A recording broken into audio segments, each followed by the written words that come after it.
Hello friends, कैसे हैं आप सब। स्वागत है आपका क्रैक एग्जाम्स में। आज इस वीडियो में हम करंट अफेयर से जुड़े कुछ इम्पोर्टेंट क्वेश्चन डिस्कस करेंगे। तो चलिए स्टार्ट करते हैं। सबसे पहले तो हम पिछली क्लास का क्विक रिवीजन कर लेते हैं, जिसमें पहला क्वेश्चन था कि हाल ही में विश्व टीबी दिवस कब मनाया गया है। तो ये 24 मार्च को मनाया गया था। नेक्स्ट क्वेश्चन है, हाल ही में किस उड़ीसा उच्च न्यायालय का न्यायाधीश किसे नियुक्त किया गया है। तो न्यायमूर्ति हरीश टंडन को नियुक्त किया गया है। नेक्स्ट क्वेश्चन है, हाल ही में एडल्विश ARC ने किसे अपना अंतरिम MD और CEO नियुक्त किया है। तो मैथिली बाला सुब्रमण्यम को एडल्विश ने ARC ने अपना MD और CEO नियुक्त किया है। नेक्स्ट क्वेश्चन है, हाल ही में शहरी कार्गो सेवा शुरू करने वाला भारत का पहला मेट्रो रेलवे स्टेशन दिल्ली है।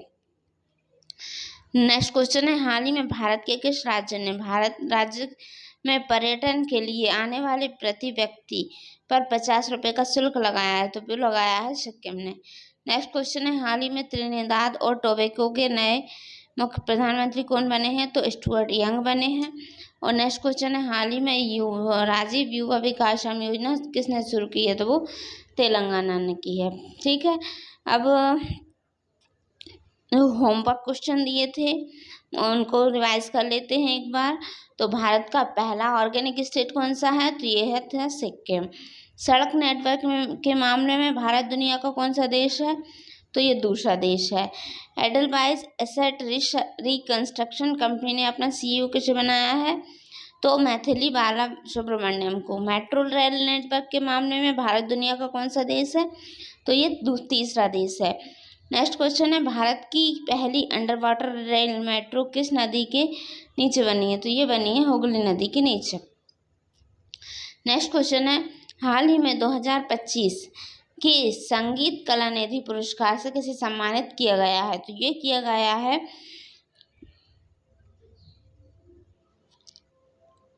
राम कुमार श्री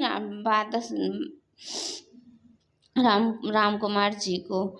ये है वायलिन वादक। इसमें ये नाम नहीं दिया गया है इन ऑब्जेक्ट्स में। तो इनमें से इसका आंसर आएगा इनमें से कोई नहीं। इनके कुछ इम्पोर्टेंट पॉइंट्स पढ़ लेते हैं जो कि एग्जाम की दृष्टि से महत्वपूर्ण है। तो संगीत अकादमी ने वायलिन वादक श्री राम कुमार वादक को कर्नाटक संगीत में उनकी विशेषज्ञता, दिग्गज संगीतकारों के साथ उनके जुड़ाव को मान्यता देते हुए संगीत कला निधि 2025 से सम्मानित किया गया है। संगीत कला निधि पुरस्कार को कर्नाटक संगीत का ऑस्कर भी कहते हैं। यह कर्नाटक संगीत के क्षेत्र में दिए जाने वाला सर्वोच्च पुरस्कार है। संगीत कला निधि पुरस्कार मद्रास संगीत अकादमी चेन्नई द्वारा दिया जाता है। इसमें एक स्वर्ण पदक और एक प्रशस्ति पत्र भी दिया जाता है।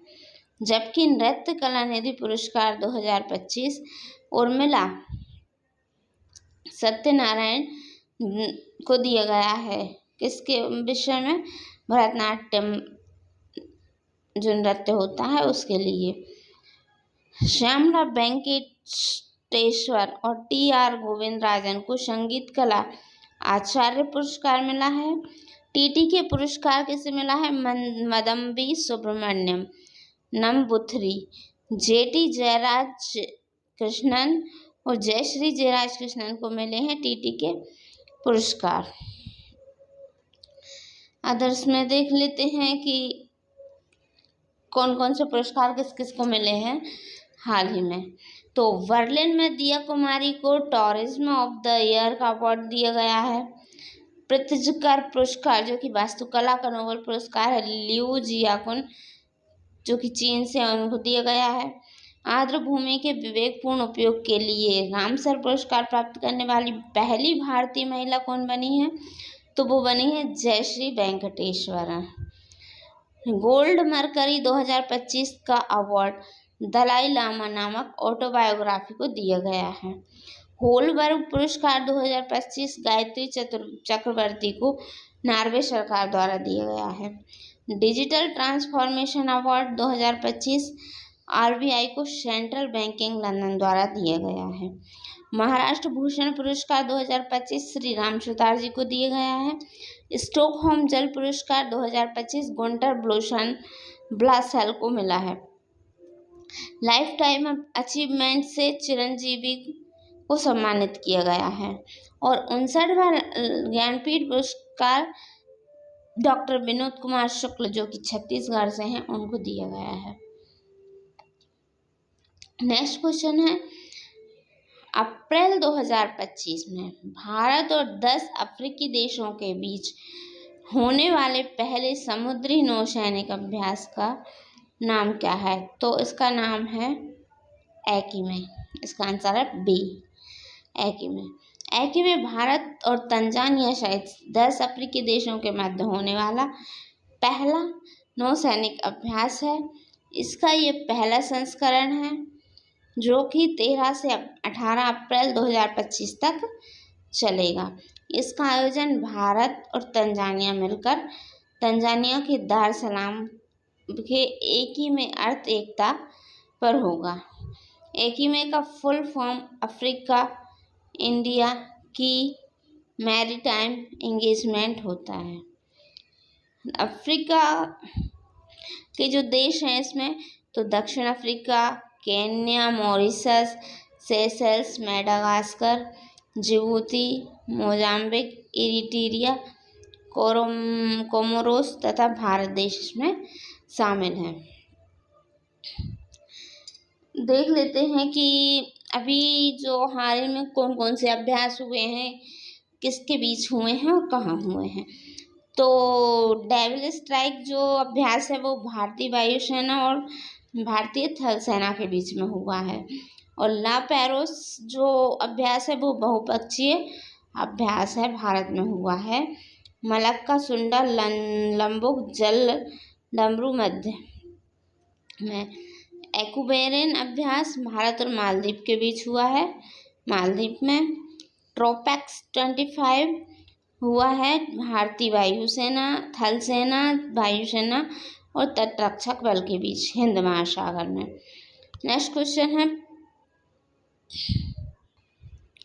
अगला है साइक्लोन एक्स भारत और इजिप्ट के बीच में हुआ है और ये कहाँ हुआ है? राजस्थान में। भारत में मतलब राजस्थान में। विंग राइडर हुआ है भारतीय सेना और वायुसेना के बीच में, कहाँ? पूर्वी कमान में। कोमोडो एक्स हुआ है बहुपक्षीय अभ्यास है, इंडोनेशिया में हुआ है। सागर कवच का अभ्यास का नाम है, ये भारतीय तटरक्षक बल के में हुआ है और ये कहाँ हुआ है? पश्चिम बंगाल में। जल थल रक्षा अभियान कहाँ हुआ, किसके बीच हुआ है? भारतीय सेना, भारतीय तटरक्षक बल और समुद्री पुलिस। कहाँ हुआ है? बेत द्वारका गुजरात में। और अगला मतलब और है जो सी ड्रैगन अभ्यास है वो भारत का बहुपक्षीय अभ्यास है, पश्चिमी प्रशांत महासागर के गुआम तट पर हुआ है। डेजर्ट हंट 2025 अभ्यास IAF इंडियन एयरफोर्स में के बीच हुआ है और जोधपुर राजस्थान में हुआ है। खंजर अभ्यास जो कि इसका 12वां संस्करण था, भारत और किर्गिस्तान के बीच हुआ है, कहाँ हुआ है? बिश्केक किर्गिस्तान में। वरुण अभ्यास भारत और फ्रांस के बीच हुआ है, कहाँ हुआ है? अरब सागर में। कॉर्पेट और बांगो सागर अभ्यास भारत और बांग्लादेश के बीच हुआ है, बंगाल की खाड़ी में। धर्मागार्जियन अभ्यास भारत और जापान के बीच हुआ है, जापान में। नेक्स्ट क्वेश्चन है, हाल ही में किस देश ने NDB में शामिल होने की घोषणा की है? तो NDB में शामिल होने की घोषणा की है सी, इंडोनेशिया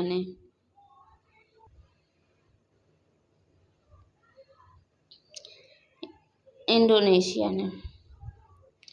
तो NDB is also called BRICS. NDB को ब्रिक्स बोल सकते हैं, नेशनल डेवलपमेंट बैंक। इंडोनेशिया ने ब्रिक्स समूह द्वारा स्थापित, जो NDB है वो ब्रिक्स समूह द्वारा ही स्थापित है। NDB में शामिल होने पर सहमति जताई है। इसकी घोषणा इंडोनेशिया के राष्ट्रपति प्रोबोवो सुबियानाटो ने 25 मार्च 2025 को एनडीबी के अध्यक्ष दिल्मा बाना रूसेफ के साथ बैठक में की। एनडीबी बैंक का सदस्य बनने वाला इंडोनेशिया नवा देश बन गया है। जो एनडीबी है, नेशनल डेवलपमेंट, इसका नवा सदस्य बनेगा तथा ब्रिक्स में शामिल होने वाला कौन सा बनेगा? 10वां देश बनेगा। ब्रिक्स एक क्या है? ब्रिक्स एक अंतर सरकारी संगठन है जिसकी स्थापना ब्राजील, रूस, इंडिया और चीन ने की थी। तब इसका नाम ब्रिक था।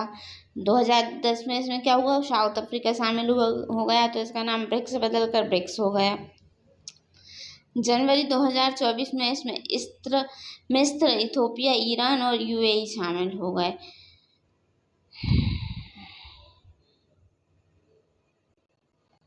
एनडीबी के बारे में बात करें तो एनडीबी की स्थापना 2024 में हुई थी, 14 में हुई थी। इसका हेडक्वार्टर शंघाई, चीन में है।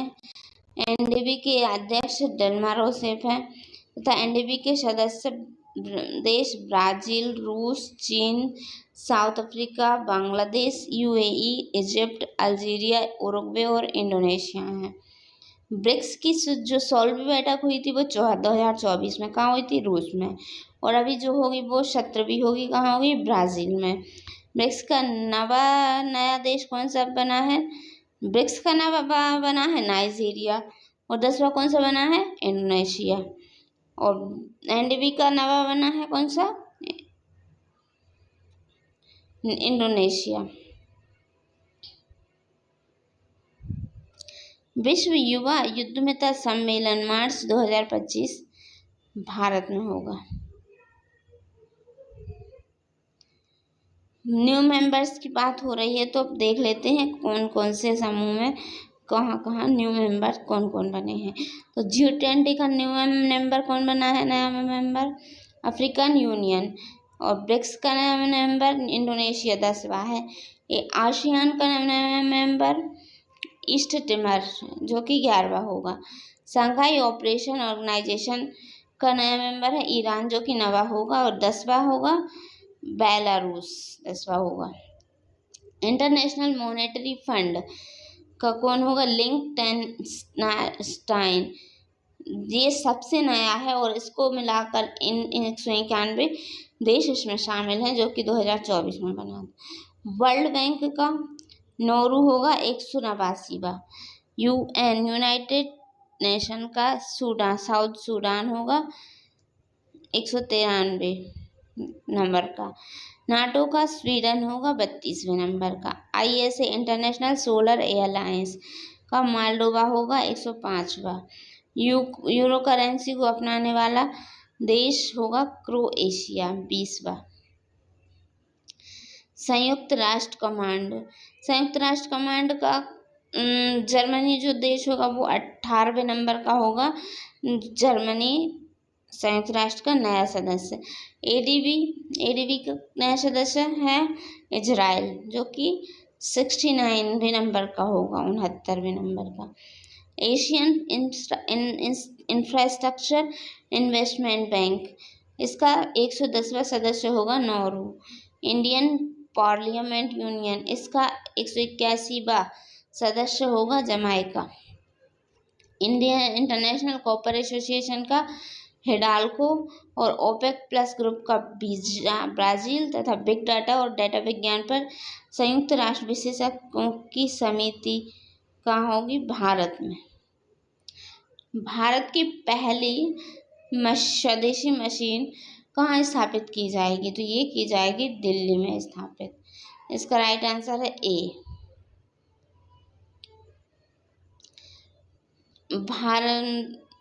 भारत ने अपनी पहली स्वदेशी एमआरआई मशीन विकसित की है। इसे अक्टूबर तक एम्स दिल्ली में स्थापित किया जाएगा। इसका मुख्य उद्देश्य उपचार में लागत में कम और आयातित चिकित्सा उपकरण पर निर्भरता को कम करना है। इसमें 1.5 टेस्ला एमआरआई मशीन है। वर्तमान में भारत में लगभग 80 से 85% चिकित्सा उपकरण कहाँ से आवश्यकताएं कहाँ से पूरी होती हैं? बाहर से, यानी हम खरीदते हैं जब उसको हम यूज़ करते हैं, लेकिन अब ऐसा कम होगा इसके डेवलपमेंट के बाद। इसे society for applied microwave electronic engineer and research के साथ साझेदारी के तहत चलाया जाएगा। भारत की पहली आयुर्वेदिक डायग्नोस्टिक डिवाइस कौन सी है? नाड़ी तरंगिणी।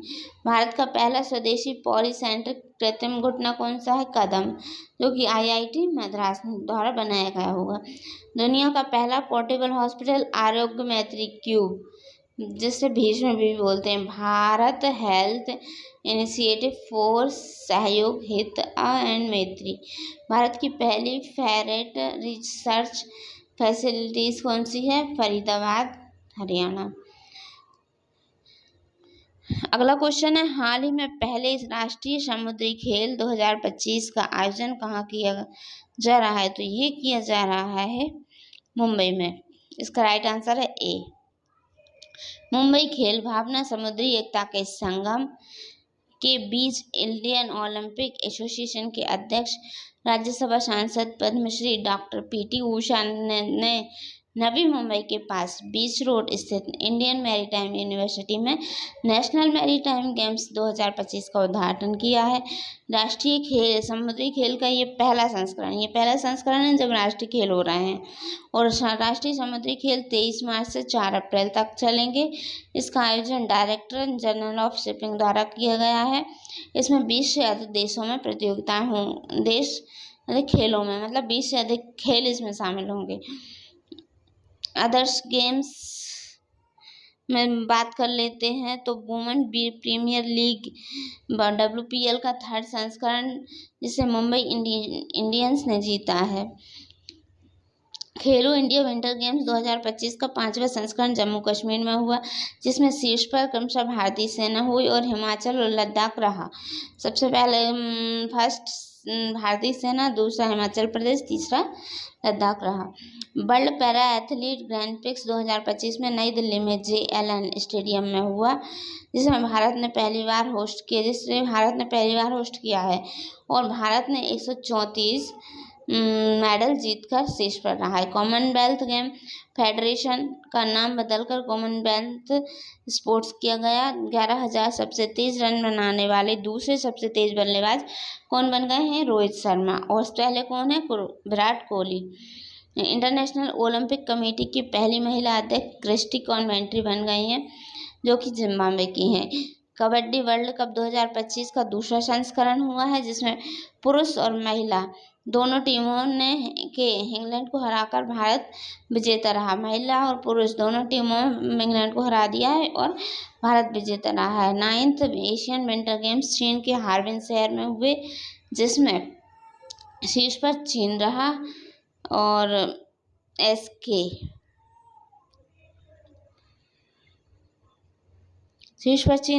और जापान रहे। भारत को एक भी मेडल जिसमें नहीं मिला है।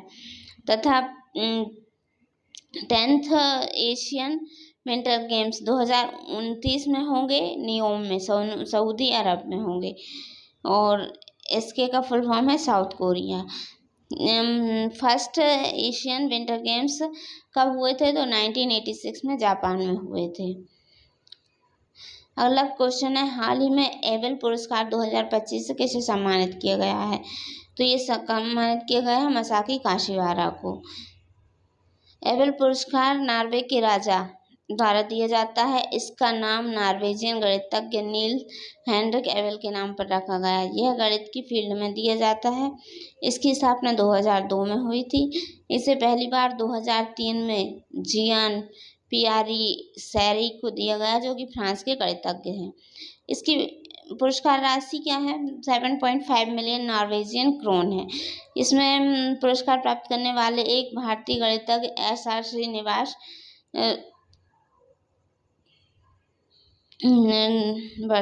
वर्धन 2007 में जिन्हें पुरस्कार मिला, तो 2025 में ये अवार्ड मसाकी काशिवारा को दिया गया, जो कि जापान के हैं। फील्ड मेडल अवार्ड होता है एक, वो भी गणित के क्षेत्र में ही दिया जाता है। अदर मेडल की बात करें तो महाराष्ट्र भूषण पुरस्कार किसे दिया गया है? राम बिशुदार को। 2025 के स्टॉकहोम जल पुरस्कार गुंटर ब्लॉसेल वियना के जो उनको दिया गया है। यूके के हाउस ऑफ कॉमन्स में life style achievement award Chiranjeevi को दिया गया है। 2024 पद्म भूषण में 59वें ज्ञानपीठ पुरस्कार 2024 के लिए विनोद कुमार शुक्ल जो कि छत्तीसगढ़ के हिंदी लेखक हैं उनको दिया गया है। संगीत कला निधि पुरस्कार 2025 R.K. रामकुमार, इस पुरस्कार को कर्नाटक संगीत का ऑस्कर भी कहा जाता है। नृत्य कला निधि पुरस्कार 2025 उर्मिला सत्यनारायण को भरतनाट्यम के लिए दिया गया है। Forward faster sustainability award 2025 NTPC को दिया गया है। साहित्य अकादमी पुरस्कार 2024 हिंदी में गगन गिल को में आई जब बहार के लिए और इंग्लिश में ईस्टेराइन कायर स्पिरिट नाइट के लिए दिया गया है। नेक्स्ट क्वेश्चन है, मार्च 2025 में त्रिशिवाभ्यास प्रचंड प्रहार का आयोजन कहाँ किया गया है? तो प्रचंड प्रहार का आयोजन किया गया है अरुणाचल प्रदेश में। इसका राइट आंसर है ए। 25 से 27 मार्च 2025 तक अरुणाचल प्रदेश में त्रिशिवा अभ्यास प्रचंड प्रहार का आयोजन किया गया। इसकी मेजबानी भारतीय सेना की कोलकाता स्थित पूर्वी कमान ने की। इस अभ्यास में भारत तीनों सेनाएं भारतीय थल जल और वायु सेना ने भाग लिए। यह अभ्यास भारत चीन सीमा पर आयोजित पूर्वी प्रहार के बाद 9 नवंबर 2024 के बाद आयोजित हुआ, जिसमें विमानन परिसंपत्तियों के एकीकृत होने पर ध्यान दिया गया है। इसका उद्देश्य तीनों सेवाओं के परिचालन तत्परता और एकीकरण को बढ़ावा देना है। इसमें लंबी दूरी वाले टोही विमान, UAV, सशस्त्र हेलीकॉप्टर और अंतरिक्ष आधारित परिसंपत्तियों सहित उन्नत प्लेटफॉर्म शामिल थे। India other exercise with other country, तो मतलब अपन देख लेते हैं कि इंडिया के साथ और अदर कंट्रियों की कौन कौन सी एक्सरसाइज होती हैं। तो ये होती है गरुड़ शक्ति इंडोनेशिया के साथ, एक्वेरियन मालदीव के साथ, हैंड एंड हैंड चेंज के साथ, कुरुक्षेत्र अभ्यास होता है जो सिंगापुर के साथ, मित्र शक्ति श्रीलंका के साथ, और नोमैडिक एलिफेंट मंगोलिया के साथ, शक्ति फ्रांस के साथ, सूर्य किरण नेपाल के साथ और युद्ध अभ्यास संयुक्त राज्य अमेरिका के साथ। ये अभ्यास हैं, इन्हें भी देख लेते हैं एक बार। अभी हमने पहले ही देखे थे इनको। तो ये अभ्यास है कहाँ हुए हैं और ये किसके बीच हुए हैं, तो इन्हें आप देख लेना एक बार। अब 5 क्वेश्चन आप लोगों के लिए होमवर्क के रूप में दिए जा रहे हैं, तो इनको आपको कमेंट्स में बताना है। तो 11,000 क्वेश्चन कौन कौन से? 11,000 सबसे तेज रन बनाने वाले दूसरे बल्लेबाज कौन बन गए हैं? इंटरनेशनल ओलंपिक कमेटी की महिला अध्यक्ष कौन बनी है? 59वां ज्ञानपीठ पुरस्कार किसे दिया गया है? NDB का सदस्य बनने वाला नवा देश कौन सा बन गया है? और NDB बैंक के अध्यक्ष कौन बने हैं? तो ये क्वेश्चनों का आंसर आपको कमेंट बॉक्स में देना है। दोस्तों, वीडियो अच्छी लगी हो, हेल्पफुल लगी हो तो चैनल को लाइक, शेयर एंड सब्सक्राइब ज़रूर करें एंड बेल आइकन्स को ज़रूर दबाएं। Thank you for watching. Please